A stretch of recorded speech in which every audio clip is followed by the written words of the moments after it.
Dewan Hakim yang arif dan bijaksana, hadirin dan teman-teman rahimakumullah.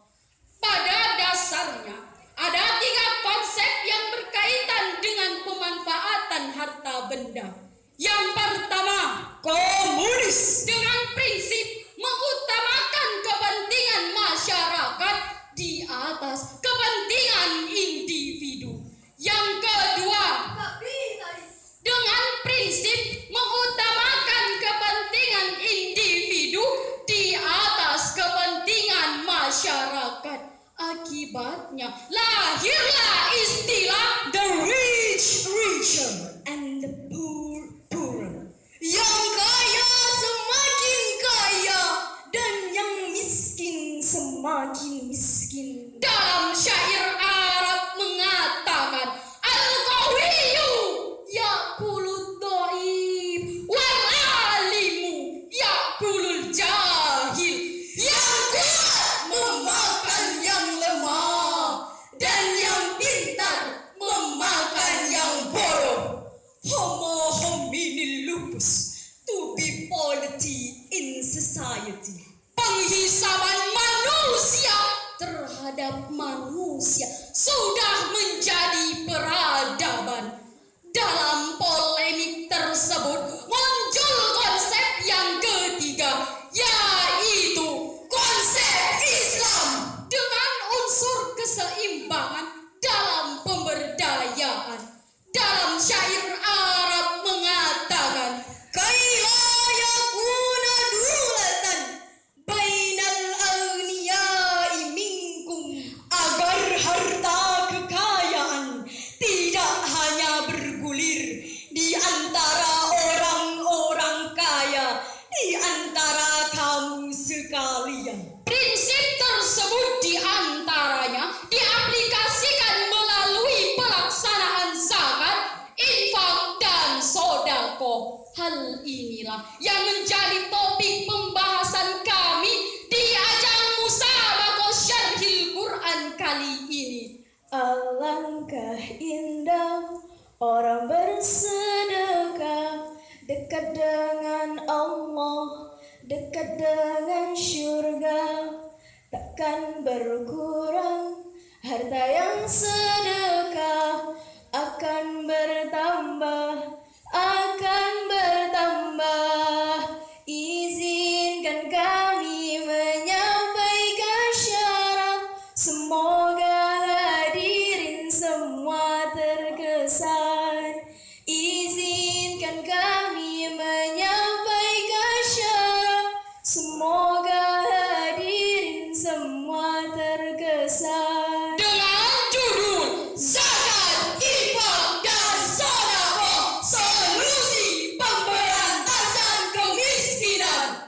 Adapun landasan syarahan ini firman Allah dalam Al-Quran surah At-Taubah ayat 103 yang berbunyi, A'udzu billahi minasyaitonir rajim.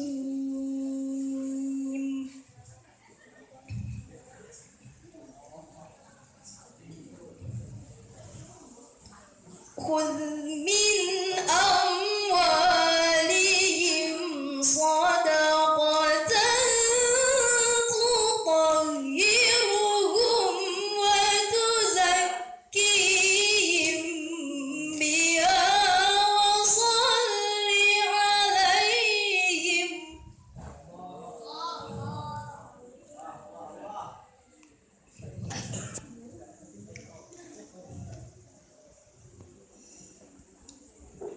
Inna salataka sakanun lahum wallahu sami'un alim.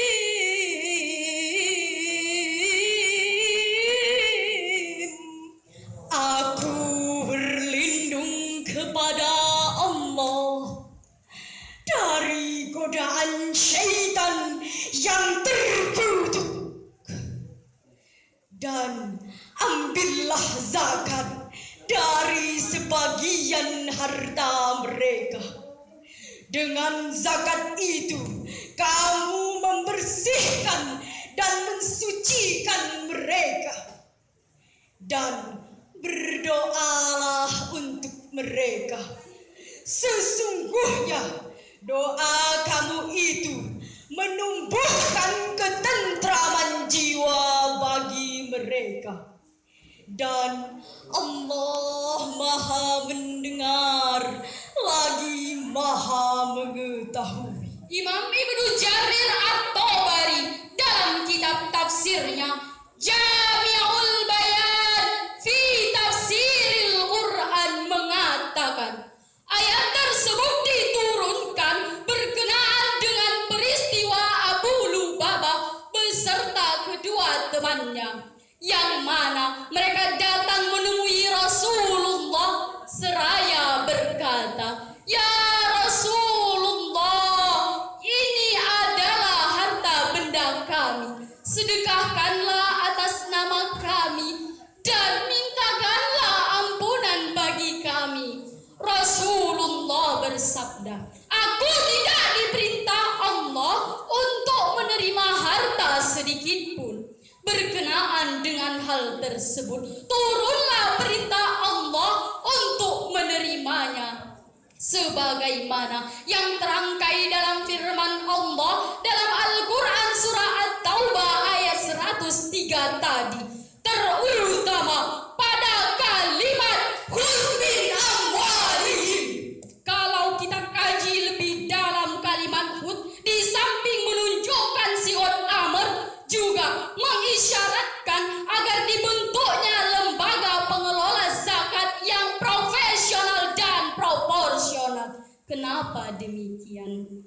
Pertama, karena sadar membayar zakat itu hanyalah sedikit. Yang kedua, mengisyaratkan agar amilin memiliki manajemen yang bagus. Masa orde baru terbukti karena amilin tidak profesional, akhirnya zakat bukan mensejahterakan rakyat, tetapi zakat menjadi jaket.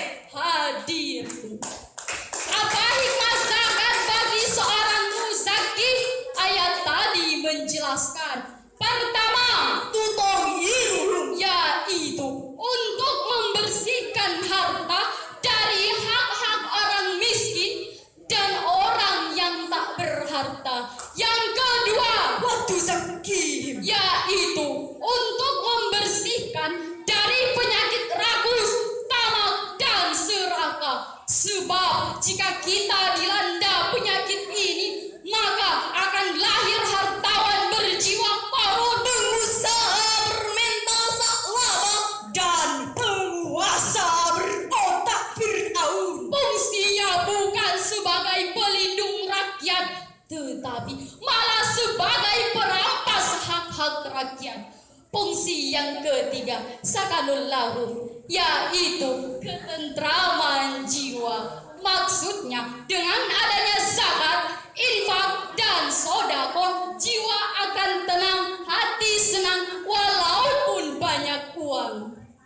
Tapi sebaliknya, jika para agnia, para konglomerat yang enggan membayar zakat, enggan berinfak, maka suatu negara bisa kiamat. Walau gedung bertingkat, mobil makin mengkilat, dijamin rakyat susah untuk berdaulat. Apalagi jikalau pejabat sudah menjadi penjahat, menyikat uang rakyat, jelas suatu bangsa bisa kiamat. Na'udzubillahi min dzalik. Padahal Rasulullah Sallallahu Alaihi Wasallam telah bersabda, sebagaimana yang diriwayatkan oleh Imam Al-Baihaqi dalam kitab Syu'abil Iman, hadis nomor 4991 yang berbunyi, laisal mu'minu billadhi yashba'u wa jaruhu ja'i'un ila jambihi, yang artinya tidak termasuk orang mukmin orang yang hidupnya kenyang sendirian sementara tetangganya dalam keadaan kelaparan. Hadirin,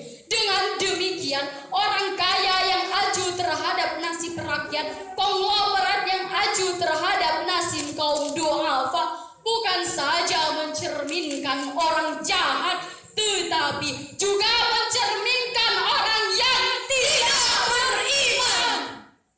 Oleh karena itu hadirin, apa hikmah zakat bagi seorang muzaki tadi telah kita bahas. Sekarang timbul pertanyaan kembali, kepada siapakah zakat itu diberikan? Sebagai jawabannya, mari kita renungi firman Allah dalam Al-Quran surah At-Taubah ayat 60 yang berbunyi, Innamas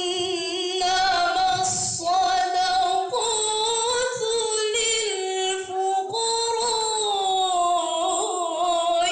wal masakini wal 'amilina 'alaiha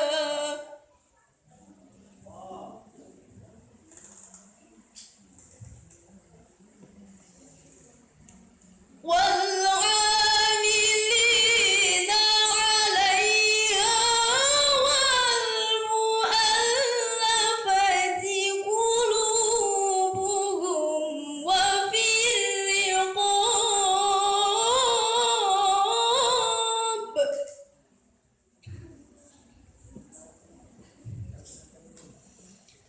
والغارمين وفي سبيل الله وابن السبيل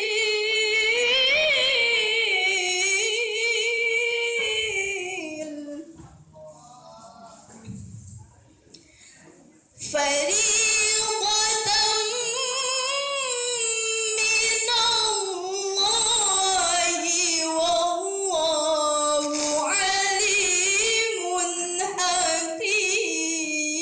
حكيم صدق الله العظيم.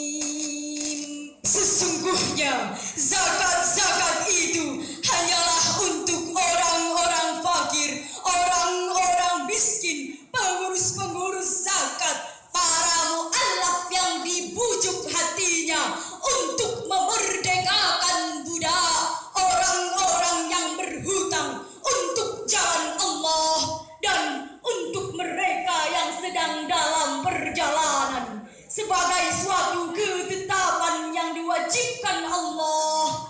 Dan Allah Maha mengetahui lagi Maha bijaksana, Maha benar Allah dengan segala firman-Nya. Ma'asyiral muslimin wal muslimat rahimakumullah, Imam Ibnu Katsir dalam kitab tafsirnya Tafsirul Qur'anil Azim mengatakan,